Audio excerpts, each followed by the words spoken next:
G'day, welcome back to the channel. I'm the survivor from Down Under. Today, we will delve into a subject that rocks one's soul to the core. Infidelity, also known as cheating. Over the next 15 minutes, I want to share my experience as someone who has been in your position and knows what it feels like. I want to help you understand the raw emotions that infidelity will evoke and what you may be experiencing.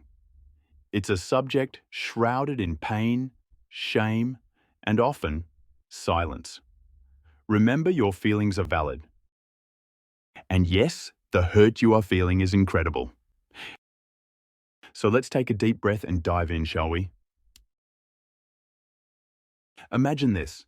You're going about your day and then, bam, you stumble upon something that shatters your world. This is what they call D-Day or Discovery Day. It could be a text message, an email, or however you find out. In that instant, your whole world changes. The ground beneath you feels like it's dissolving, and you're left clinging to the wreckage of your reality. That initial shock of discovery can be so profound. Your heart might race, your breath might become shallow or heavy, and you might feel lightheaded or nauseous. This is your body's natural response to trauma. It's like a king hit. It is a massive blow to your emotions. The inner turmoil you experience can be very distressing. So, allow yourself to feel whatever comes up. Whether it's anger, sadness, confusion, or disbelief, don't try to suppress it. As the initial wave of disbelief recedes, a new feeling often takes hold. Shock. It feels strange, a numbing sensation that feels both paralyzing and strangely detached. This shock is your psyche's way of buying you time to process the enormity of the betrayal. The duration of this shock phase varies from person to person. Some may emerge from it within hours, while others may find themselves enveloped in its numbing embrace for days, weeks, or even longer. If you find yourself stuck in a state of prolonged numbness, it's crucial to seek support. Talking to a therapist or counselor early can help you gently chip away at the walls which your brain has now built around your heart to protect yourself from further hurt. As the initial shock begins to wear off, a fiery surge of anger often erupts. You might feel an intense urge to scream, lash out, or confront your partner. This anger is not something to be ashamed of or suppress. It's a natural and healthy part of the healing process. So let it out within reason. Go for a run, the gym, or even just go nuts digging around the backyard, but never let your anger get physical towards someone. There's never an excuse for physical violence. Beneath this fiery anger lies a deep well of sadness. You may grieve the loss of the relationship as you knew it, the broken dreams and shared hopes for the future you had. This sadness can be all-consuming, leaving you feeling drained, hopeless, and lost. It's important to allow yourself to grieve without judgment or a time frame. When the cycles of anger and sadness begin to recede, a new and equally challenging stage often surfaces. Questioning. Your mind races with a range of unanswered questions, desperately trying to seek answers. For example, why did this happen? What did I do wrong? Could I have prevented this? It's crucial to remember that infidelity is a choice that your partner made. You didn't have a say in it, yet it affects you the most. It's not fair at all and just adds to the questions leading to more confusion. So remember, their actions are not a reflection of your worth or value. The next phase, either in tandem or when the questioning stage settles down, can often be quite overwhelming. So let's look at the confusion you may be feeling. The once solid ground of your relationship now feels treacherous and unstable. You find yourself questioning everything you thought you knew about your partner, your connection, those around you, and even your own judgment. The very foundation of trust has been shattered, so it's okay to feel vulnerable and unsure of what to believe anymore. But now your thinking turns to the most daunting question. Should I stay or should I go? There's no easy answer, no one-size-fits-all solution to this agonizing dilemma. It's important not to rush this decision at this stage, but I will touch on this subject later in this video. In the aftermath of D-Day, the landscape of your relationship has changed forever. You feel like you are suddenly in a place you don't recognize, feel you're in a deep hole with no way out. That's how I felt at the time. The betrayal cut deep, eroding not only my faith in my partner, but also my belief in others. That lost feeling felt so great. The world suddenly appeared less safe, less predictable. And then there's doubt.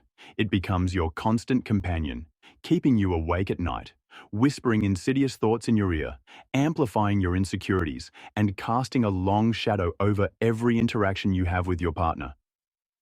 You might find yourself scrutinizing their every word and action, searching for hidden meanings or signs of further deception. The once simple act of communication becomes fraught with tension and suspicion. But it's a journey of learning to trust your instincts again, of setting firm boundaries, protecting those boundaries, and rediscovering your own strength and resilience. The pain of infidelity can be so hard to bear that it can feel impossible to share with others. You might withdraw from friends and family, fearing their judgment, pity, or even their well-intentioned advice. I know I did. This isolation can be a vicious cycle. The more you withdraw, the heavier the burden of your secret becomes, further fueling the desire to hide. The weight of your secret can feel suffocating, a heavy cloak you carry wherever you go. You might yearn to confide in someone, to share the burden of your pain, but the fear of judgment or the desire to protect your partner can hold you back. This silence can become a breeding ground for shame and self-doubt. Healing from infidelity is not a sprint. It's a marathon that demands patience and compassion for oneself. Life after D-Day is often confusing, clouded with intense emotions, making it difficult to see a clear path forward. Taking time and creating space for yourself can be a critical first step in this long journey of healing. This might involve taking a temporary break from your partner to clear your mind and reflect on what you truly want moving forward.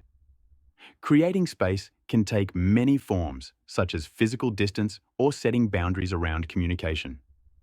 The goal is to give yourself the breathing room needed to process your emotions and begin the journey forward to recovery. Navigating the aftermath is incredibly challenging, and you don't have to do it alone. As I said, seeking professional support through therapy can be a game changer. A trained therapist can help you unpack complex emotions and provide coping strategies, but it's important to find the right person who understands and is trained in infidelity. The wrong one will not be able to help you effectively. So it's okay to change until you find the right one. Leaning on trusted friends or family members can also provide emotional relief. Surrounding yourself with a supportive network can make the journey easier. Post-D-Day can feel like an earthquake in the landscape of your identity. The aftershocks can leave you questioning everything you thought you knew about yourself, your worthiness of love, and your ability to make sound judgments. It's a time of profound vulnerability, where the reflection staring back from the mirror may feel unfamiliar, shrouded in self-doubt and a diminished sense of self. So again, remember that your partner's actions, while incredibly painful, are not a reflection of your inherent value. Their choice to betray does not diminish your worth or strip you of your inherent lovability. Rebuilding your sense of self after infidelity is a process of reclaiming your narrative, of disentangling your identity from the wreckage of betrayal and rediscovering the strength and resilience that reside within you in order to begin a new life. This process often begins with acknowledging the depth of your pain without allowing it to define you. After D-Day, it's okay to feel broken, lost, and unsure of who you are in this new reality. Give yourself permission to grieve the loss of the relationship as you understood it, the shattered reality, and the fractured sense of self. Now, rebuilding your sense of self is not about erasing the pain of the past or pretending that the infidelity didn't happen. It's about integrating this experience into the larger map or story of your life, learning from it, and emerging stronger on the other side. Look at it like a storm that you have no choice but to go through. And although rough and unpleasant, there is sunshine and better weather on the other side. Remember, it won't last forever. Now's the time to start reclaiming your story and rewriting the narrative from a place of self-compassion and empowerment. One powerful way to reclaim your narrative, your story, is to reconnect with the activities and passions that bring you joy.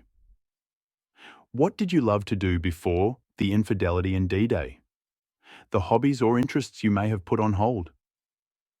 I found returning to these activities or exploring new ones helped me rediscover a sense of purpose and identity outside of the relationship. Another helpful step is to nurture your social connections. Reach out to those trusted friends and family members, those who offer unconditional love and support. Sharing your story with those who care about you can help alleviate the burden of secrecy and provide a much-needed sense of validation and belonging. It was a turning point for me once I could share my story, my pain, with those who cared for me. It was a big step, but it gave me a sense of relief and made the journey to recovery that little bit easier. Now, after D-Day, you've weathered the initial storm of emotions, sought support, and begun the huge task of rebuilding your sense of self and a new life. But again, you find yourself at a critical junction in your journey. Let's look at the decision of whether to stay in the relationship and attempt to rebuild or to walk away and start anew. This crossroad can feel daunting, laden with uncertainty, fear, and the weight of potentially life-altering consequences. Remember, there's no right or wrong answer, no magical formula to determine the best course of action. The decision to stay or go is deeply personal, influenced by a myriad of factors unique to your relationship, your values, and your individual healing process. It's about carefully weighing your options, honoring your needs, and trusting your intuition to guide you towards the path that feels most aligned with your long-term well-being. It's not selfish to put yourself first during this time. Staying in the relationship often requires a willingness from both partners to embark on a journey of profound healing and transformation. It demands open communication, unwavering commitment, and a shared vision for a future built on a foundation of restored trust, mutual respect, and emotional intimacy. Now, from personal experience without this, it will never work. So remember, actions speak louder than words, and if you don't see any positive or beneficial changes for the relationship from your partner, unfortunately, then that is the biggest sign it's time to move on. So, if you choose to walk away from a relationship scarred by infidelity, it can be incredibly difficult. You can experience a complex mix of emotions: sadness, anger, relief, and even liberation. It's about recognizing that some wounds cut too deep to heal within the relationship. Walking away doesn't invalidate the love that existed or you thought you had. It's more about choosing yourself, your growth, and your future happiness. Ultimately, the decision is a testament to your strength and resilience. Infidelity is one hell of a journey that no one ever expects to embark upon. It brings with it a storm of emotions: shock, anger, sadness, and confusion. Yet, through this painful experience, there lies an opportunity for profound growth and healing. It's a journey that challenges you to confront your deepest fears and insecurities, and use them to reclaim your sense of self and redefine your future. Each step forward, no matter how small, how hard it is, will be a testament to your ability, your determination, and your resolve. I have been there, and I know how hard it can seem, but believe me, you can do it. Prioritize your well-being and take the time you need to heal. Do some weeding out of friends and associates and surround yourself with only those who uplift and validate you. It's probably one of the biggest life-changing experiences you can go through, so don't let anyone minimize what you are going through. It's real. Summon that inner strength. You can find your way through the storm and find happiness again. So dig deep. It's waiting for you. Take care. Be strong and know you can recover. Thank you for watching, and if you found this video helpful, don't forget to like, comment, and subscribe. And as always, believe in yourself. See ya.